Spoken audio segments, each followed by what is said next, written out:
जगत भारी, अरे जगत भारी. मनापासून मी सगळ्यांचं अभिनंदन करतो. या कार्यक्रमाच्या निमित्ताने आमचे सर्वांचे मार्गदर्शक माझे मोठे बंधू राज योगेश चिभल साहेब, आमचा सर्व पॅनेल जितेंद्र बाबा असन, वर्षा असन, माझी मिसेस मनीषा असन, प्रियांकाताई असन कुतळे, अंगुळकर ताई सभापती आहे, त्यांचं मनापासून मी कासोडीच्या जनतेच्या वतीने मनापासून स्वागत करतो. सौरभ भैया शिव यांचं मनापासून मी अभिनंदन एक करतो. आणि सर्वात म्हणजे मुख्य अभिनंदन पारजीत भैया आणि त्यांची टीम यांनी मनापासून सर्व कष्ट मेहनत हे करत आहे. आणि त्या मेहनत कष्टाला माझ्यासारखा एक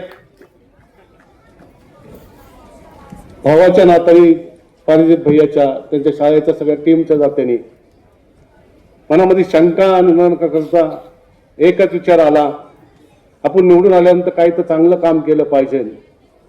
जास्तीत जास्त पुढं काम करायचं. आपण तर कुठली एखादी इंग्लिश मिडियम शाळा टाकू शकत नाही, मराठी मिडियम शाळा टाकू शकत नाही, माध्यमिक मिडियम शाळा टाकू शकत नाही. पण काय केलं पाहिजे, काय नाही केलं पाहिजे, एकच मनात विचार आला. आपल्या कासोडीची मुलं मुली हे भविष्यात पुढं तर स्वतःच्या पायावरती उभी राहिली पाहिजे. म्हणून सगळ्यात महत्त्वाचं काम मी शाळा बांधायचं घेतलं आणि शाळेशी नातं एक घट्ट करायचं घेतलं. माध्यमिक शाळा सुद्धा, प्राथमिक शाळा सुद्धा, इंग्लिश मिडियम शाळा सुद्धा. मी त्या शाळेत शिकलेला विद्यार्थी आहे. माझ्या जीवनात शाळा होती तर मला पत्र्याच्या शाळा होत्या. पण आपण एक ठरवलं गेलं, एक चांगली शाळा बांधली पाहिजे आणि भविष्यातल्या कासोडीतली पिढी चांगली घडली पाहिजे. हे स्वप्न बघायला मी घेतलं आणि आकांक्षासाठी एक नातं घरातलं जुळं केलं. मगाशी आता बोलता बोलता अमोल भैयांनी सांगितलं, मी शाळेतच ज्यादा असतो, घरी कमी असतो.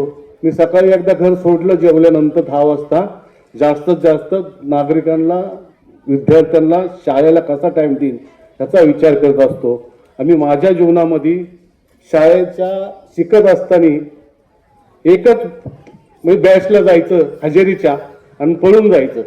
त्यानंतर मी शिक्षा म्हणून मी मला घेतलेली आहे, म्हणून मी शाळेत जास्त टाइम देतो, म्हणून शाळेची चांगली प्रगती व्हावं म्हणून साठी.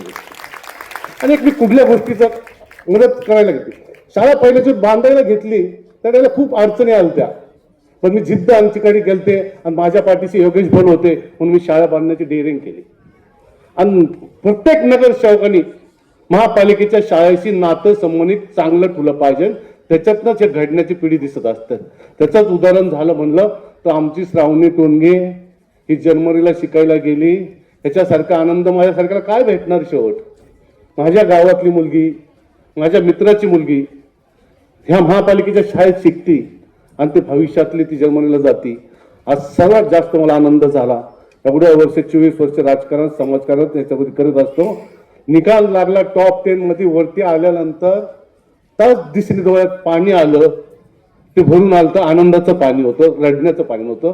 मला इतका आनंद झाला, इतका आनंद झाला. जीवनात हा आनंद मला पारिजित भैयाने दिलेला ही आठवण आयुष्यभर राहील. त्या आकांक्षेने दिलेली आठवण आयुष्यभर राहील.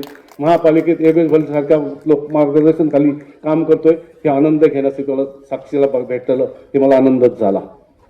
खूप काम करायचं असतं महापालिकेच्या शाळेत. आपण आकांक्षा ही एकत्र एक ग्रुप झाला पाहिजे.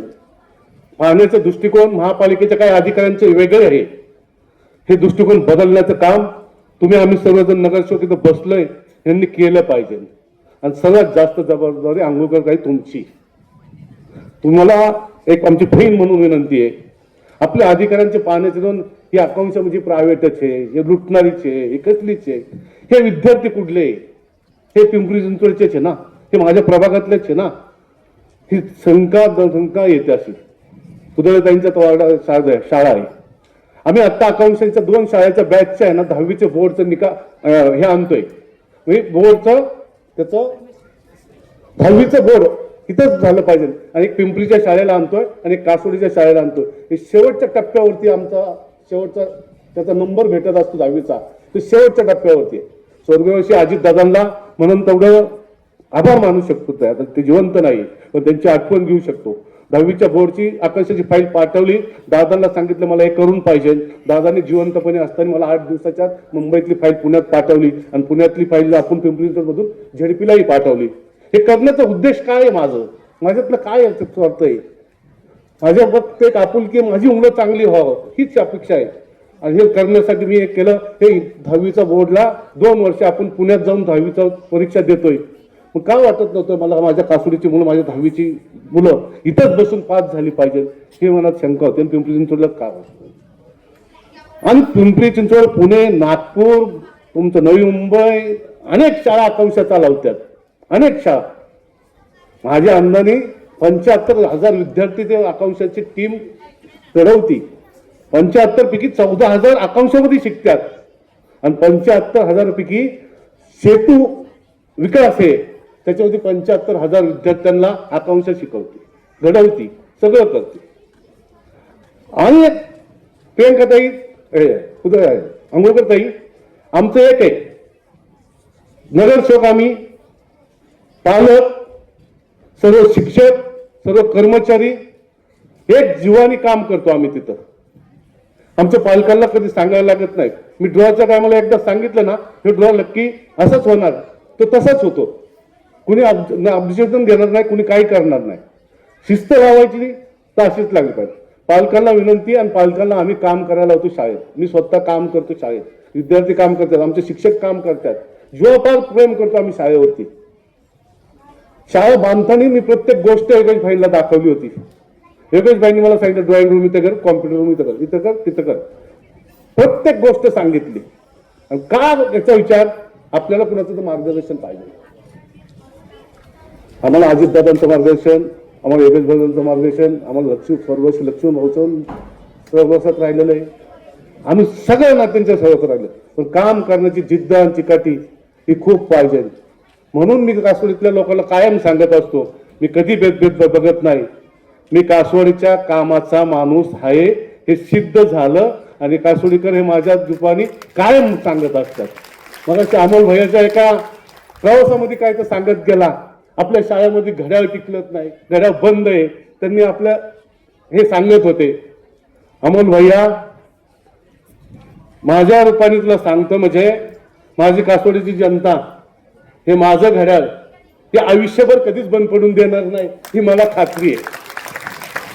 पण मी कासवडीला काही विनंती केली, काही मागितलं, मी त्यांचा मुलगा म्हणून, पण माझं म्हणून सांगितलं, घड्याळ शाळेतलंही बंद पडणार नाही आणि आयुष्यभर कासवडीतलं घड्याळ ते कधीच बंद पडणार नाही, ही मला खात्री आहे.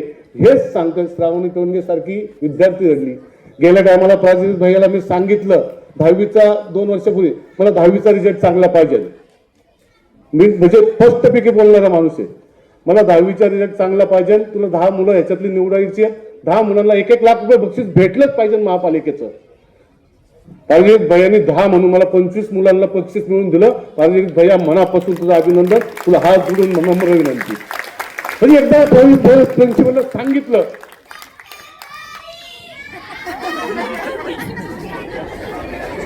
तर सांगितल्यानंतर ती टीम काम करते आणि त्या टीम मध्ये काम करायला मला तर आनंद होतो. विद्यार्थी चांगल्या गुणांनी पास झाले आणि लाखो रुपयाचं बक्षीस घेतलं.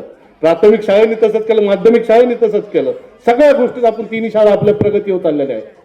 आताच मी तुमच्यासोबत जाहीर करतो, योगेश भाईंना विचारलं पण नाही मी, पण मी आज सांगतो, मनीषा लांडे, वर्षा जगताप, जितेंद्र नवरे, योगेश भाई हे 2 तारखेला कासवडीच्या शाळेत उपस्थित राहील आणि प्राथमिक आणि माध्यमिक शाळेचं उद्घाटन करत आणि ते शाळेत आपले विद्यार्थी बसायला 2 तारखेला चालू होईल, हेही सांगतो आनंद.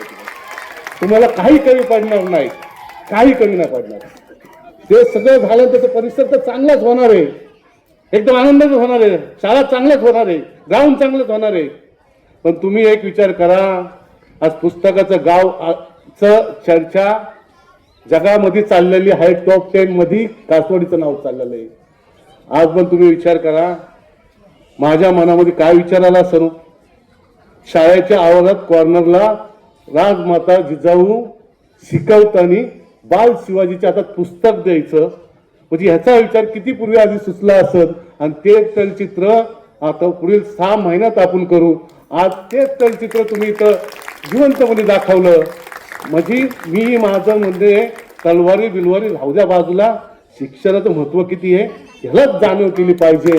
म्हणून आयुष्यभर आम्ही कधी तर माजी नगरसेवक होऊ शकतो, आम्ही कधी तर माजी महापौर होऊ शकतो, पण शिक्षकाचं शिक्षण हे कधी हे माजी होऊ शकत नाही. आयुष्यभर त्याची डिग्री तशीच राहते. म्हणून भविष्यात लय भारी, म्हणून तुमचं शिक्षण लय भारी होऊ द्या एवढीच शुभेच्छा देतो आणि इथं थांबतो.